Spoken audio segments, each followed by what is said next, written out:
The fluorescent lights of the Norfolk police station cast harsh shadows across Detective Maria Santos's weathered face as she processed what might have been the strangest case of her 20-year career. Sitting across from her in the sterile interrogation room was a woman who had been causing quite a stir around the naval base for the past 3 weeks. Sarah Mitchell, 28 years old, with short-cropped auburn hair and eyes that held secrets deeper than the ocean itself, had been arrested for impersonating a Navy SEAL, a federal offense that could land her in prison for years. The charges were serious, and the evidence seemed overwhelming. Witnesses had seen Sarah frequenting Anchor's Rest, the popular bar just outside Naval Station Norfolk, regaling anyone who would listen with detailed stories of classified missions in Afghanistan and Iraq. She spoke with the kind of precision that only came from experience, describing the weight of tactical gear in the Hindu Kush Mountains, the deafening silence that preceded ambushes in Fallujah, and the brotherhood forged in blood and sand that bound SEALs together for life.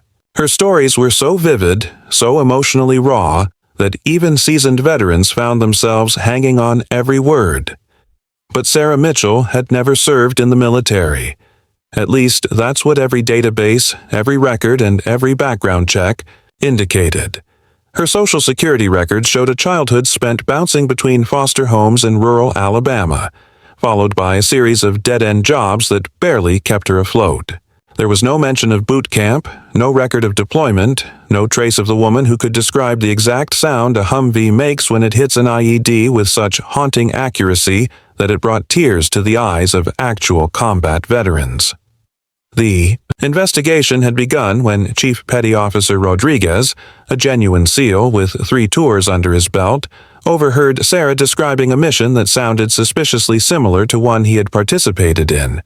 Except Sarah claimed to have been there too, providing details that weren't in any official report. Rodriguez knew every member of that unit, and Sarah Mitchell wasn't one of them. His suspicions led to a deeper investigation, which revealed a pattern of stolen valor that seemed to span months, possibly years. What made Sarah's case particularly troubling wasn't just the audacity of her claims, but the emotional damage she was causing to real veterans.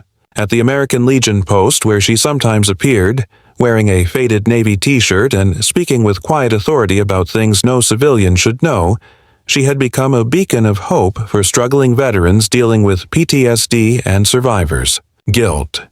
They found comfort in her stories, strength in her apparent resilience, and brotherhood in shared experiences that, for Sarah, had never actually happened. When her deception came to light, it felt like a betrayal that cut deeper than any battlefield wound. Detective Santos had seen plenty of con artists in her time, but Sarah was different. Most people who committed stolen valor were obvious frauds, men who claimed impossible ranks, wore uniforms covered in contradictory ribbons, or told stories that fell apart under the slightest scrutiny. Sarah's knowledge was different. It was precise, personal, and deeply emotional. She knew things that weren't in movies or books, details that could only come from being there, feeling the fear, living through the chaos. It was as if she had somehow absorbed the memories of others and made them her own. During the initial interrogation, Sarah had remained largely silent, her hands folded carefully on the metal table, her eyes fixed on a point somewhere beyond, the two-way mirror. When she did speak, it was only to confirm basic biographical information. She didn't deny the charges, but she didn't admit to them either. There was something in her demeanor, a quiet dignity mixed with profound sadness, that made Detective Santos wonder if there was more to this story than met the eye. The case had drawn attention from higher up the chain of command. Stolen valor.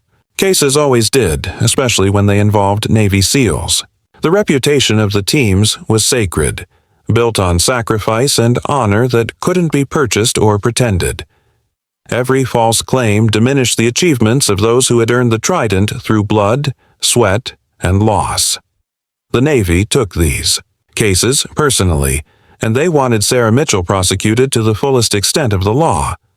But as Detective Santos reviewed the case files spread across her desk, she couldn't shake the feeling that something didn't add up. The woman sitting in custody wasn't behaving like a typical con artist. She wasn't trying to profit from her claims.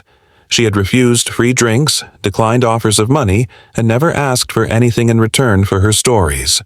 She seemed genuinely tormented by the memories she claimed as her own, waking up screaming in her jail cell, her face wet with tears for battles she supposedly never fought and friends she allegedly never lost. The physical evidence was puzzling too. Sarah's hands bore calluses consistent with weapons training. Her muscle memory betrayed familiarity with military procedures, and her body carried scars that told their own stories.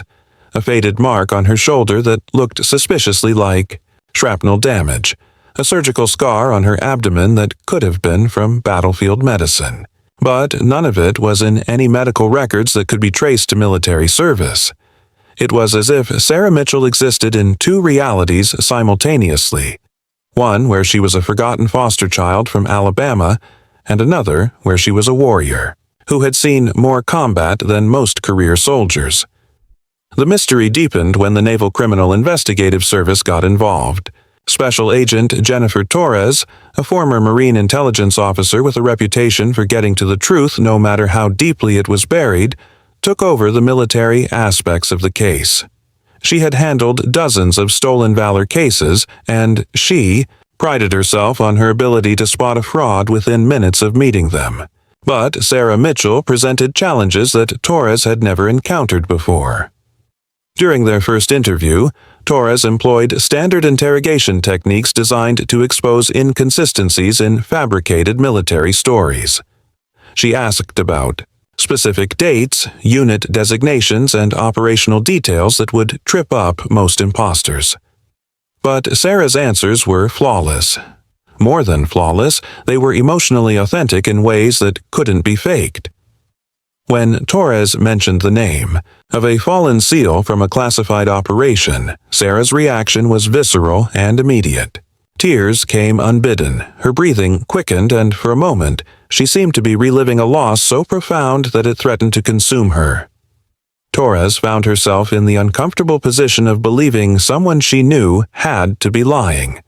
Every instinct honed by years of investigation told her that Sarah Mitchell was telling the truth, even though every piece of documentary evidence proved that truth was impossible. It was a contradiction that kept Torres awake at night, poring over classified files and archived records, searching for some explanation that would make sense of the impossible.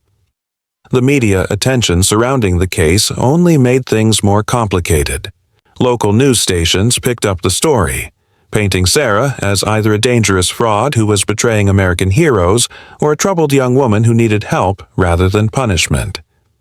Veterans groups were divided, some calling for harsh justice, others expressing concern that there might be more to the story than anyone understood. The pressure on law enforcement to resolve the case quickly was immense, but the deeper they dug, the more questions arose. As Sarah sat in her cell, she seemed to be carrying the weight of experiences that officially never happened. She spoke little, but when she did, it was with the weary voice of someone who had seen too much, lost too much, and survived when others didn't. The guards reported that she barely slept, and when she did, her dreams were filled with the sounds of warfare, helicopters, gunfire, and the voices of people calling for help that never came.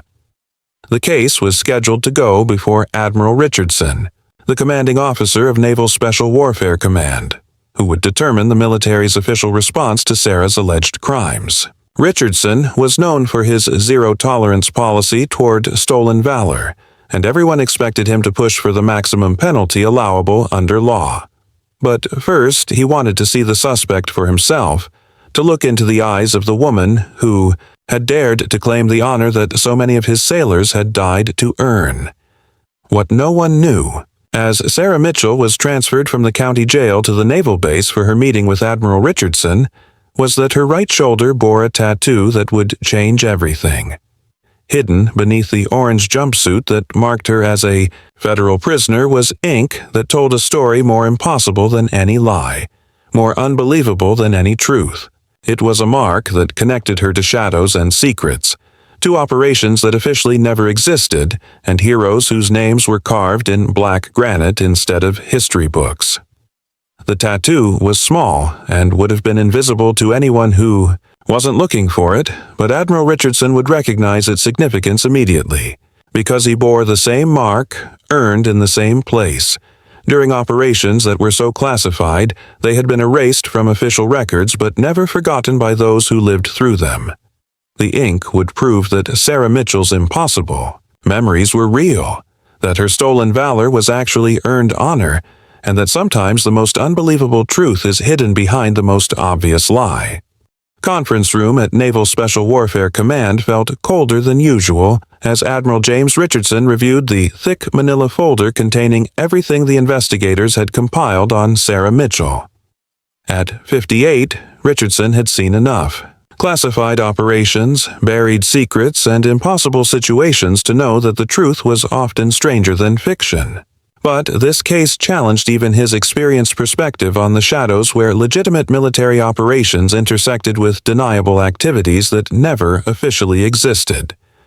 Richardson's own service record was a testament to 3 decades of exemplary naval leadership. But even his closest aides didn't know about the 18 months that were conspicuously absent from his official biography. Those missing months, buried beneath layers of classification that would remain sealed, long after his death, represented some of the darkest and most necessary operations in modern military history. They were months when he wasn't Admiral Richardson, when he had no name, no rank, and no country, only a mission that required him to become someone else entirely. As he studied the photographs of Sarah Mitchell, something nagged at him. There was a familiarity in her eyes, a haunted quality that he recognized in his own mirror and in the faces of the few others who had returned from operations that officially never happened. It was the look of someone carrying memories that couldn't be shared, experiences that couldn't be acknowledged, and a burden that grew heavier with each passing year of enforced silence. The door to the conference room opened, and 2 military police officers escorted Sarah into the room. She moved with the fluid awareness of someone trained in combat situations, her eyes quickly cataloging exits, potential weapons, and defensive positions, behaviors so ingrained they had become instinctive. Richardson noticed how she automatically positioned herself with her back to the wall, how her hands remained loose and ready despite the restraints, and how she assessed him not as a prisoner evaluating a judge, but as one warrior sizing up another. "Sit down, Ms. Mitchell," Richardson said, his voice carrying the authority of decades in command. Sarah complied, but her posture remained alert. The Admiral dismissed the guards with a gesture, leaving them alone in the room. This breach of protocol raised eyebrows among his staff, but Richardson's instincts were telling him that this conversation required complete privacy. "Before we begin," Richardson said, settling into the chair across from her, "I want you to know that I've read every report, every interview transcript, and every piece of evidence in your case. According to every official record, you're Sarah Mitchell, aged 28, born in Mobile, Alabama, with no military service record. You've been charged with impersonating a Navy SEAL and deceiving veterans about your service history." Sarah's expression didn't change, but Richardson caught the slight tightening around her eyes. Not fear, but resignation. She had heard this recitation before. "However," Richardson continued, "there are details in your statements that trouble me. You describe the sound that helicopter rotors make when they're modified with stealth technology. You knew the call, signs used during Operation Neptune's Trident, details that were never released to the public. You spoke about the weight distribution of a modified HK-416 with night vision mounted, information that most active SEALs wouldn't know unless they had used that specific configuration." Sarah finally spoke, her voice barely above a whisper.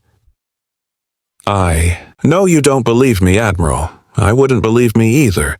But I can't explain what I remember any more than I can forget it. Those memories are as real to me as this conversation we're having right now."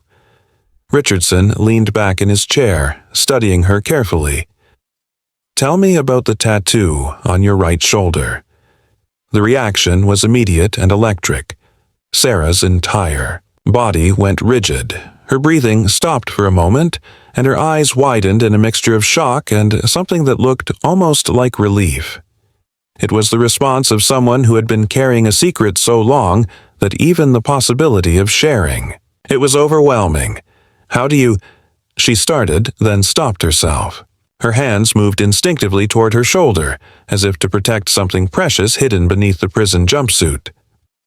"Because I have the same one," Richardson said quietly, rolling up his left sleeve to reveal a small, intricate tattoo just below his shoulder. It was deceptively simple. A stylized compass rose with coordinates that meant nothing to most people, but everything to a select few. The ink had faded slightly with age, but the significance remained as sharp as the day. It was applied. Sarah's eyes filled with tears as she stared at the familiar symbol. "Bravo 77, she whispered, her voice breaking.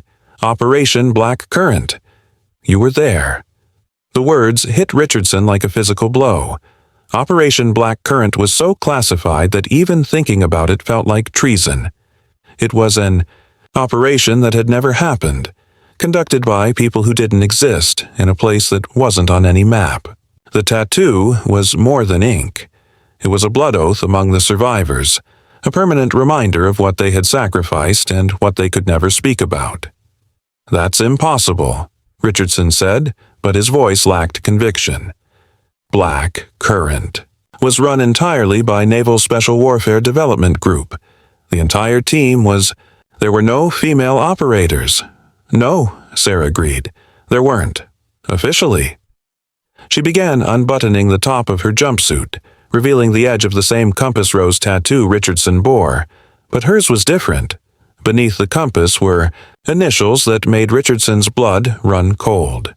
SM. KIA. "My God," Richardson breathed, recognizing the implications immediately. "You're Sophia Morgan." The name hung in the air between them like a ghost made manifest. Sophia Morgan had been one of the most classified operatives in modern military history, a member of an experimental program so secret that even her existence had been erased after her death. She had been part of a joint CIA-Navy program that embedded deep cover operators within enemy organizations, requiring them to completely abandon their identities and assume new lives. The program had been discontinued after several operators disappeared without a trace, their real names buried so deeply that even their families were told they had died in training accidents. Sophia, nodded slowly. The program was called Ghost Protocol. We weren't just SEALs, we were phantoms. Our real identities were surgically removed from all records, replaced with carefully constructed civilian backgrounds. We were given new faces through plastic surgery, new histories through hypnotic conditioning, and new lives through complete psychological reconstruction. Richardson felt the room spinning around him. He had known Sophia Morgan, had served alongside her during the final phase of Black Current. She had been one of the most capable operators he had ever worked with, possessing an intuitive understanding of combat tactics and an almost supernatural ability to blend into hostile environments. But Sophia Morgan had died during extraction, killed when their helicopter was shot down over the Afghanistan-Pakistan border. He had seen her body, attended her funeral, watched her flag-draped coffin lowered into the ground. "You died," Richardson said, his voice hoarse. "I was there. I carried your body to the extraction point." "Part of me did die," Sarah replied, touching the tattoo again. "Sophia Morgan died that day, just as planned. The woman you carried out was a Jane Doe, a dental records match surgically altered to look like me. My death was necessary for the mission to succeed. I had to become someone else completely. Sarah Mitchell, the forgotten foster child from Alabama. The conditioning was so thorough that even I believed it for years." The psychological implications were staggering. Richardson had heard rumors of experimental programs that used advanced psychological techniques to create deep cover operatives, but he had dismissed them as science fiction. The idea that the military had developed methods to completely rewrite someone's identity, to bury their real memories so deeply that they believed they were someone else, seemed impossible. "What triggered your memories to return?" Richardson asked, though he suspected he already knew the answer. "The symptoms started about 6 months ago," Sarah explained. "Dreams at first, fragments of things that didn't fit with Sarah Mitchell's life. Then the muscle memory began asserting itself. My hands knew how to field strip weapons I had never seen. My body reacted to sounds and situations that Sarah had never experienced. The final break came when I saw a news report about a SEAL killed, in action. His name was Marcus Chen, and suddenly I could remember everything about him. His laugh, his terrible jokes, the way he always checked his equipment 3 times before a mission. I remembered his death, remembered holding him as he bled out in that compound in Syria. Richardson knew Marcus Chen. He had been killed during a classified operation that bore striking similarities to missions Sarah had described during her so-called impersonation. The connections were becoming impossible to ignore, but they raised questions that challenged everything Richardson thought he knew about military operations and the ethics of psychological manipulation. "The conditioning was designed to be permanent," Sarah continued. "But trauma has a way of breaking through even the most sophisticated mental barriers. Every time I was around real veterans, sharing their stories, something deep inside me recognized the truth. The memories of Sophia Morgan began bleeding through Sarah Mitchell's artificial past. "Why didn't you contact command when you realized what was happening?" Richardson asked. Sarah laughed bitterly. "Contact who? According to every official record, Sophia Morgan is dead, and Sarah Mitchell never served. The Ghost Protocol was discontinued, and all records destroyed. As far as the military is concerned, I'm exactly what I appear to be, a disturbed civilian impersonating a decorated soldier." The weight of the revelation settled over Richardson like a heavy blanket. If Sarah's claims were true, it meant that the military had created operatives so secret that even their existence had been erased, then abandoned them when the programs were discontinued. Soldiers who had sacrificed not just their lives, but their very identities, had been left to navigate civilian life with no support, no recognition, and no acknowledgement of their service. "There's something else," Sarah said, reaching into her pocket and producing a small object that made Richardson's heart stop. It was a coin, not the typical challenge coins that military units use to recognize service, but something far more significant. The coin was made of black metal with the same compass rose design as their tattoos, and around the edge were coordinates that Richardson recognized as the exact location where Operation Black Current had taken place.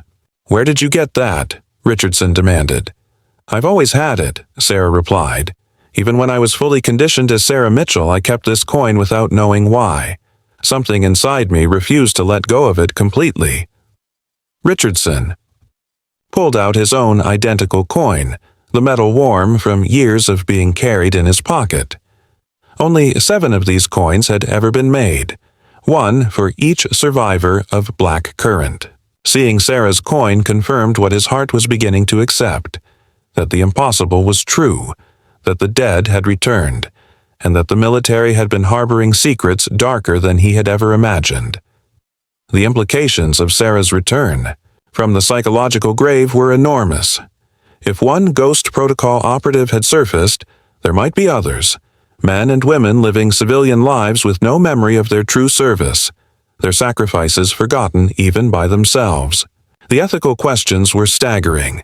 Did the military have the right to erase someone's identity so completely? What happened to the operatives who were never meant to remember? And, most importantly, what was the government's obligation to soldiers whose very existence had been denied? As Admiral Richardson sat across from the woman who had died and been reborn as someone else, his mind raced through the implications of what he was hearing. The Ghost Protocol hadn't been just a theoretical program discussed in classified briefings.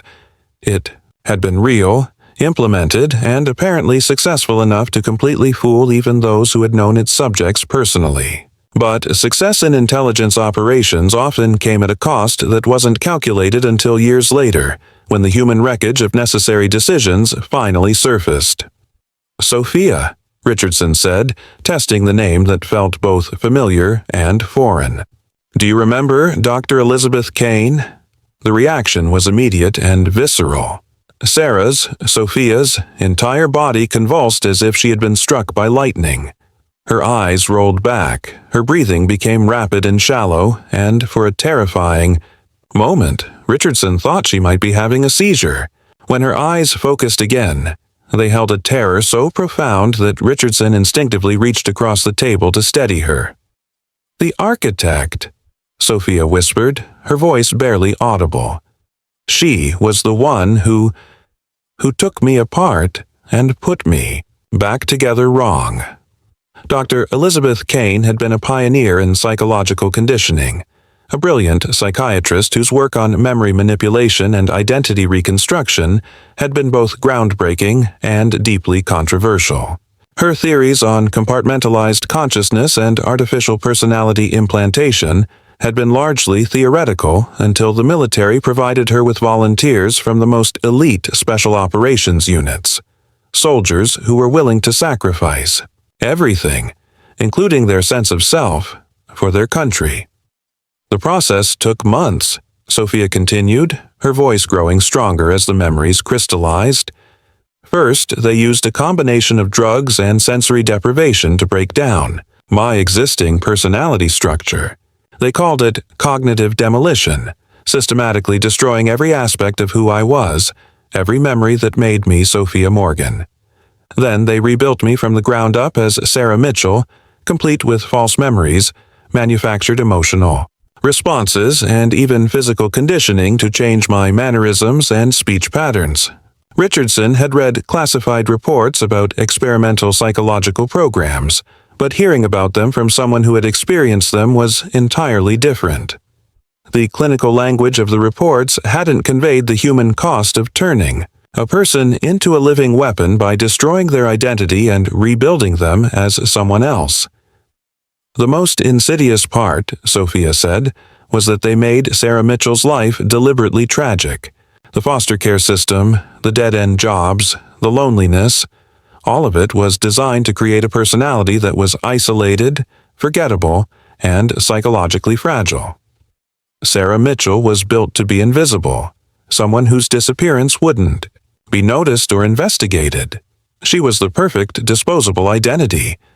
The revelation sent chills down Richardson's spine. The military had not only erased Sophia Morgan's identity but had replaced it with a life designed to be meaningless and forgotten.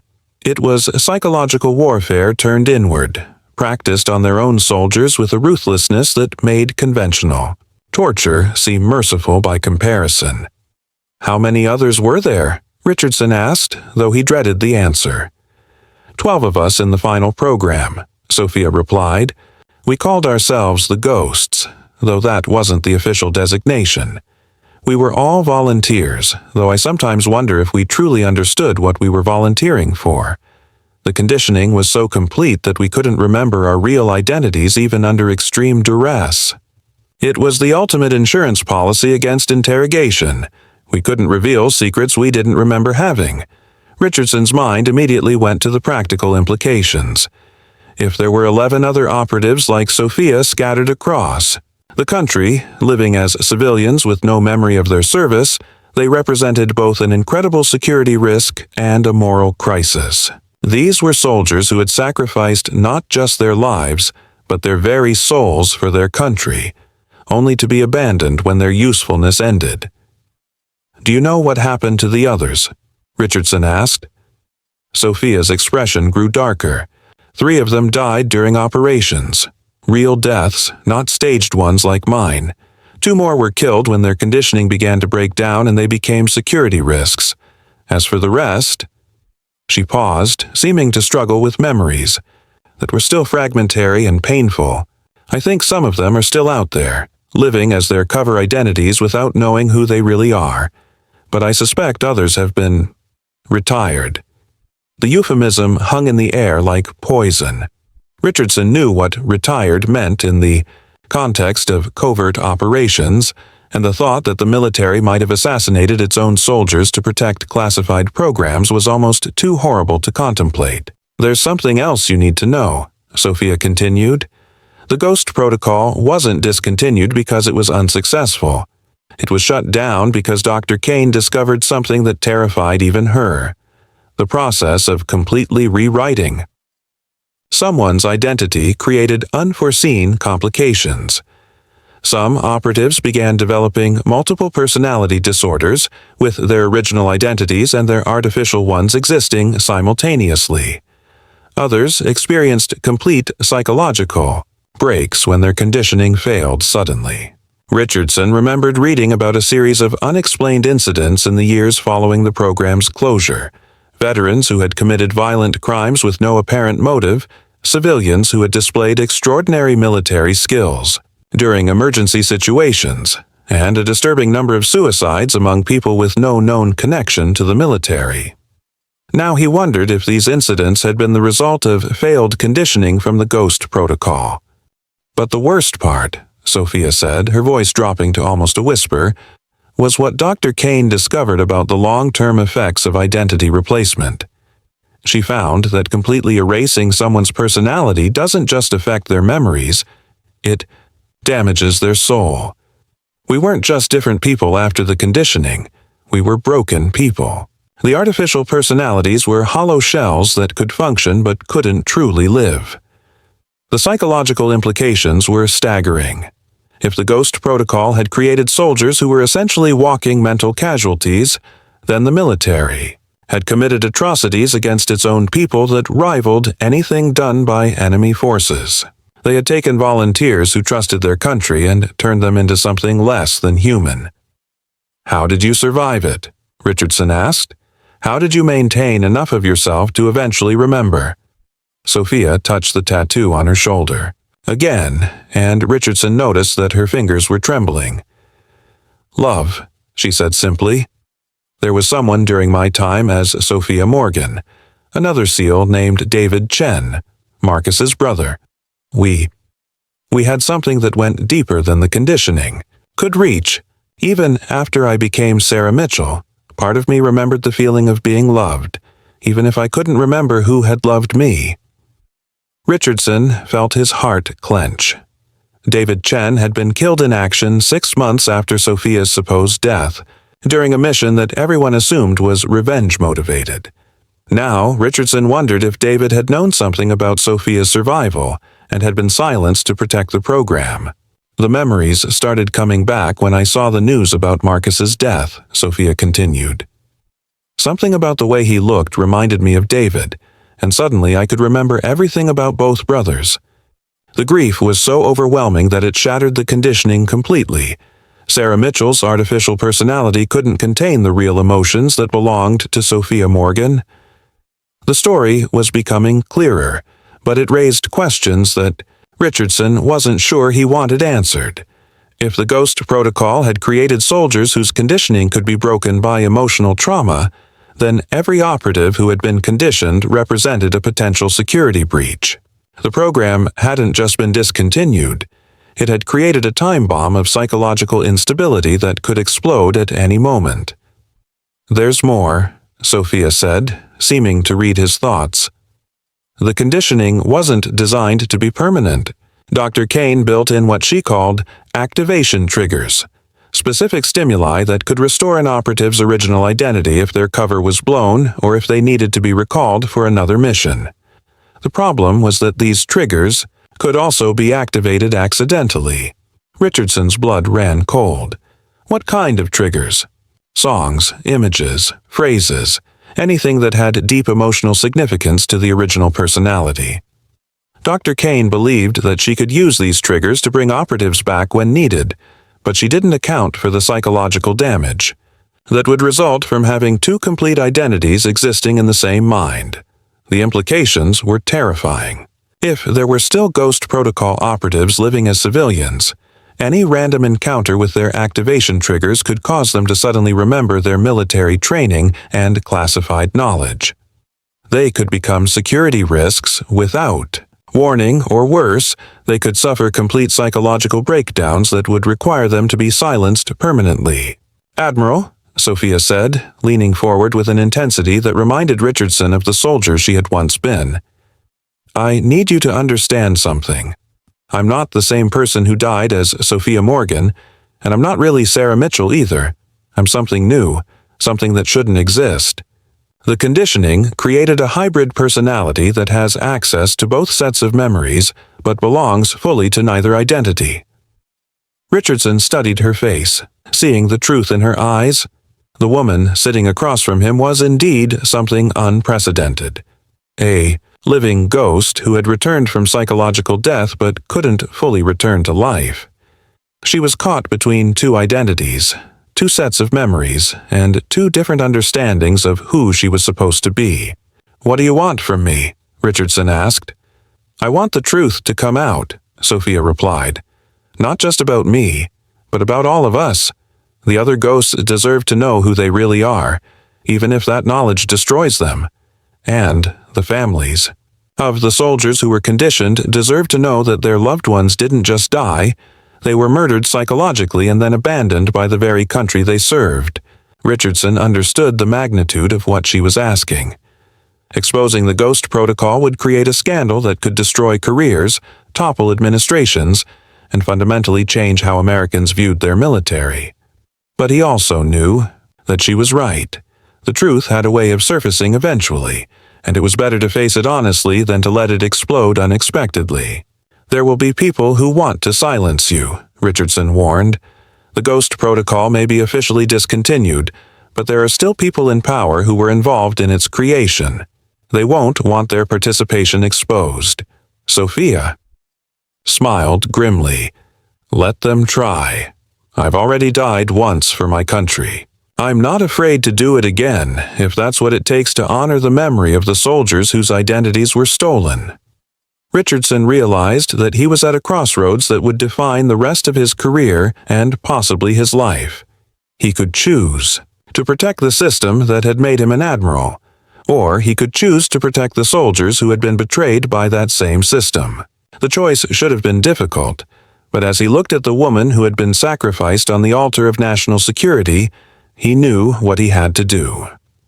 3 weeks after Admiral Richardson's meeting with Sophia Morgan, the secure conference room at the Pentagon had never felt more charged with tension. Around the polished oak table sat some of the most powerful figures in American defense: Secretary of Defense Patricia Hawthorne, CIA Director Michael Brennan, and General Harrison Mitchell, Chairman of the Joint Chiefs of Staff. Each of them had received Richardson's classified report about the Ghost Protocol, and each of them understood that they were facing a crisis that could fundamentally alter public trust in the military. Richardson had spent those 3 weeks conducting his own investigation, using his security clearance and decades of connections to uncover the full scope of what had been done to Sophia and the other ghost operatives. What he discovered was worse than he had imagined. The Ghost Protocol hadn't been an isolated experiment. It had been part of a broader program of psychological warfare research that had treated American soldiers as expendable test subjects in the pursuit of creating perfect weapons. "Admiral Richardson," Secretary Hawthorne began, her voice carrying the weight of political calculation. "Your report makes some very serious allegations about operations that were conducted under the highest levels of classification. I hope you understand the implications of what you're suggesting." "I understand perfectly, Madam Secretary," Richardson replied. "I'm suggesting that we systematically destroyed the minds of 12 of our most dedicated soldiers, abandoned them when their usefulness ended, and then attempted to cover up our actions when the truth began to surface." The silence that followed was deafening. Director Brennan was the first to speak, his voice carefully neutral. "Even if we accept your conclusions about Ms. Mitchell, or Morgan, whatever her real name is, we have to consider the broader national security implications. The Ghost Protocol provided actionable intelligence that saved thousands of American lives." "At what cost?" Richardson demanded.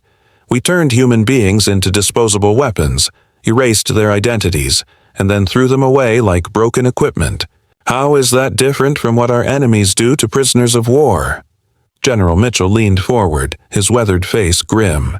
"Admiral, I've read your report, and I've also read the classified assessments of the missions these operatives completed. The intelligence they gathered prevented terrorist attacks, disrupted enemy operations, and protected American interests around the world. Their sacrifice wasn't in vain. Their sacrifice wasn't voluntary," Richardson shot back. "They volunteered to serve their country, not to have their souls surgically removed and replaced with artificial personalities. We told them they were volunteering for deep cover operations, not psychological experimentation that would destroy who they were." The debate continued for hours, with each participant defending their position with the passion of true believers. But Richardson noticed something that gave him hope. None of them were denying the facts he had presented. They were arguing about interpretation and implications, but they weren't questioning the truth of what had been done to Sophia and the other operatives. During a break in the proceedings, Richardson received an encrypted message on his secure phone. It was from Sophia, and it contained just 4 words. "They found another one." The text was followed by a news article link about a man named Robert Williams, who had been arrested in Denver after experiencing what witnesses described as a complete mental breakdown in a crowded shopping mall. According to the report, Williams had suddenly begun speaking in what sounded like military code, had demonstrated advanced combat techniques when security guards tried to restrain him, and had repeatedly asked for someone named Control to confirm his extraction orders. Richardson felt his blood turn to ice as he read the details. Robert Williams was 31 years old, had no military record, and worked as a maintenance supervisor at a local college. His background was remarkably similar to Sarah Mitchell's: a childhood in foster care, a series of unremarkable jobs, and a social footprint so minimal that he barely seemed to exist. But the article mentioned that Williams had a small tattoo on his wrist that resembled a compass rose, and that he had been carrying an unusual black metal coin when he was arrested. Richardson returned to the conference room with a new sense of urgency. "We have another one," he announced, sharing the news article with the assembled officials. "Robert Williams in Denver. He's showing all the same symptoms as Sophia: recovered memories, military training that doesn't match his background, and identical tattoo and coin." The room erupted in concerned murmurs. Director Brennan was already on his phone, presumably, arranging for Williams to be quietly transferred to federal custody before his story could attract more media attention. But Richardson could see the calculations happening behind everyone's eyes. If 2 Ghost Protocol operatives had surfaced, how many more were out there, and how many more psychological time bombs were waiting to explode? "This changes everything," Secretary Hawthorne said. "If we have multiple operatives experiencing simultaneous psychological breaks, we're looking at a potential national security catastrophe." Richardson seized the moment. "It doesn't have to be a catastrophe if we handle it correctly. We have an opportunity to do the right thing, to acknowledge what was done, provide proper care for the affected operatives, and demonstrate that America takes care of its soldiers, even when they've been wronged by their own government. Or," General Mitchell countered, "we have a responsibility to contain this situation before it compromises ongoing operations and endangers current personnel. These operatives have access to classified information that could devastate our intelligence networks if it falls into the wrong hands." The fundamental disagreement was clear. Richardson wanted to expose the truth and help the affected soldiers, while the others wanted to contain the damage and protect the system. It was a conflict between individual justice and institutional preservation, between moral obligation and practical politics. "There's something else you all need to know," Richardson said, pulling out a thick folder he had been saving for this moment. "I've located Dr. Elizabeth Kane." The reaction was immediate and electric. Dr. Kane had supposedly died in a car accident 5 years earlier, shortly after the Ghost Protocol was officially discontinued. Her death had been convenient for everyone involved, as it eliminated the person who knew the most about the psychological conditioning process and could potentially reverse it. Dr. Kane faked her own death with the help of sympathetic colleagues, who realized the ethical implications of what she had done. Richardson continued, "She's been living under an assumed identity, working as a trauma counselor for veterans, and trying to develop methods to help recover the memories and identities of Ghost Protocol operatives." The folder contained photographs, documentation, and, most importantly, a detailed protocol that Dr. Kane had developed for safely reversing the psychological conditioning. It was complex, risky, and would require months of intensive therapy, but it offered the possibility of restoring the ghost operatives to their true identities without destroying their sanity in the process. "She's willing to cooperate fully," Richardson said, "but only if we agree to acknowledge what was done and provide proper support for all affected personnel. She won't help us cover this up. She wants to make amends for what she created." Secretary Hawthorne studied the documents, carefully, her political instincts warring with her conscience. "How many people know about this besides us?" "Currently, just Dr. Kane, myself, and the 2 operatives who have surfaced. But that won't last long. Sophia Morgan is planning to go public with her story within the next 48 hours unless we take action to address the situation properly." The ultimatum hung in the air like a sword. They could choose to get ahead of the story and control the narrative, or they could wait for it to explode publicly and deal with the fallout. Either way, the truth was coming out. Director Brennan was the first to break the silence. "If we're going to do this, we need to do it right. Full disclosure, comprehensive support for affected personnel, and complete cooperation with any investigations. Half measures will only make this worse." General Mitchell nodded reluctantly. "The military's credibility depends on how we handle this. If we're seen as trying to cover up our mistakes, it will damage trust for generations." Secretary Hawthorne made the final decision with the weight of history in her voice. "Admiral Richardson, you'll lead a joint task force to locate and assist all Ghost Protocol operatives.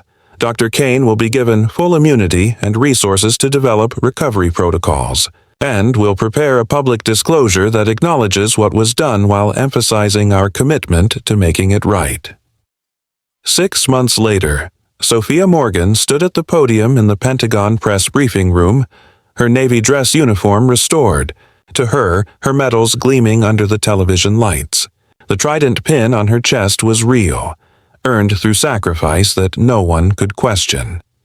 Behind her stood Admiral Richardson and the 9 other Ghost Protocol operatives who had been located and successfully treated by Dr. Kane's recovery protocol. "My name is Commander Sophia Morgan, United States Navy SEALs," she began, her voice steady and strong. "5 years ago, I died for my country. Today, I've been resurrected by its conscience." The story she told to the assembled journalists and the millions of Americans watching was one of extraordinary service, unconscionable betrayal, and, ultimately, redemption. She spoke about the Ghost Protocol without bitterness, acknowledging the strategic necessity that had created the program while demanding accountability for its ethical failures. "We volunteered to serve our country," Sophia said, "and we're proud of the missions we completed and the lives we saved. But we didn't volunteer to lose ourselves. We didn't consent to having our identities erased and our families told we were dead. We trusted our government to use us wisely, and that trust was violated." The public response was immediate and overwhelming. Veterans organizations demanded full investigations, congressional hearings were announced, and a new protocol was established to ensure that no soldier would ever again be subjected to psychological experimentation without fully informed consent and ongoing oversight. But perhaps most importantly, the Ghost Protocol operatives were finally able to reclaim their lives. Sophia Morgan returned to active duty, working with Dr. Kane to develop ethical applications of psychological conditioning for soldiers suffering from PTSD. Robert Williams reconnected with a sister who had mourned him for years and began the long process of rebuilding relationships that had been severed by his artificial death. 3 operatives couldn't be saved. Their conditioning had been too severe, their psychological damage too extensive. They were given full military honors and buried with their real names on their headstones, their families finally able to mourn the sons and daughters they had lost twice. Admiral Richardson's career didn't survive the scandal, but he didn't regret his choice. As he cleaned out his office for the last time, he found the black metal coin from Operation Black Current in his desk drawer. Instead of keeping it as a memento, he gave it to Sophia, telling her that she had earned the right to carry all their memories forward. "You chose your soul over your stars," Sophia said as she accepted the coin. "That's what real honor looks like." The Ghost Protocol had been designed to create perfect weapons by destroying human identity and rebuilding it according to military specifications.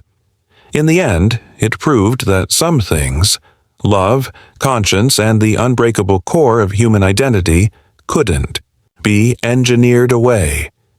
The ghosts had returned not as the hollow shells they had been made into, but as whole human beings who refused to let their sacrifice be forgotten or repeated. In her final report to Congress, Dr. Kane wrote, "We learned that you can take away someone's memories, change their face, and rewrite their history, but you cannot destroy their soul. The human spirit is more resilient than any conditioning, more powerful than any programming, and more sacred than any mission. The Ghost Protocol failed not because our science was imperfect, but because our humanity was indestructible."